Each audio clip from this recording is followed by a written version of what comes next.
ఈరోజు పంజాబ్ వర్సెస్ ఢిల్లీ మ్యాచ్‌లో ఎవరు గెలుస్తారు? సరే, 2 జట్ల బలాలు మరియు బలహీనతలు ఏమిటో చూసేద్దాం. అలాగే గెలవడానికి ఏం చెయ్యాలనేది కూడా ఈరోజు వీడియోలో తెలుసుకుందాం. ముందుగా ఢిల్లీ గురించి మాట్లాడితే వారి జట్టు ఎలా ఉందంటే Pathum Nissanka, KL Rahul, Sameer Rizvi, Nitish Rana, Tristan Stubbs, David Miller, Axar Patel, Kuldeep Yadav, Lungi Ngidi, Natarajan, Mukesh Kumar మరియు ఇన్ఫాక్ట్ ప్లేయర్ వచ్చేసి అశుతోష్ శర్మ. ఇప్పుడు వారి బలాలేంటో చూసుకుంటే ఓపెనింగ్‌లో కేఎల్ రాహుల్ బాగానే ఆడుతూ ఉన్నాడు. దాని తర్వాత నితీష్ రాణా కూడా ఫామ్‌లోకి వచ్చాడు. ఫినిషింగ్ కూడా చాలా స్ట్రాంగ్‌గా, బలంగా ఉంది.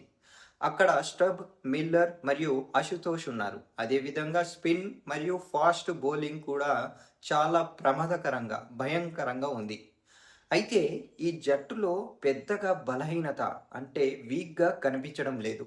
అయితే ఇప్పుడు పంజాబ్ గురించి చూసినట్లయితే వారి జట్టు చూసుకున్నట్లయితే Prabhsimran Singh, Priyansh Arya, Cooper Connolly, Shreyas Iyer, Nehal Wadhera, Shashank Singh, Marcus Stoinis, Marco Jansen, Xavier Bartlett and Rajdeep Singh, Yuzvendra Chahal మరియు ఇన్ఫాక్ట్ ప్లేయర్ వచ్చేసి విజయ్ కుమార్ వైశాఖ్.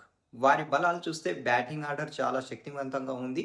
అండ్ టాప్ ఆర్డర్లో పప్సిమాన్ అండ్ ప్రియాన్స్, క్రూపర్ కనేలి బాగా ఆడుతున్నారు. దాని తర్వాత ఇంకా శ్రేయస్ అయ్యర్ గురించి మాట్లాడుకుంటే శశాంక్ మరియు స్టోయినిస్ వంటి ఆటగాళ్ళు ఉన్నారు. అలాగే స్పిన్ మరియు ఫేస్ బౌలింగ్ కూడా బలంగా ఉంది.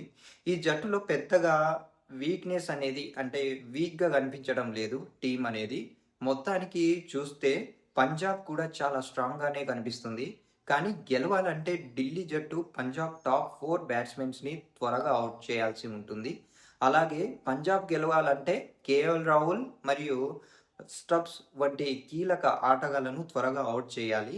లేదంటే కష్టమే. సో, ఈరోజు సాయంత్రంలో లోపు జరిగే మ్యాచ్‌లో నా అంచనా ప్రకారం ఈరోజు సాయంత్రం పంజాబ్ గెలుస్తుందని అనుకుంటున్నా. మీరు ఏది గెలుస్తది అనుకుంటున్నారో కింద కామెంట్ చేసి చెప్పండి.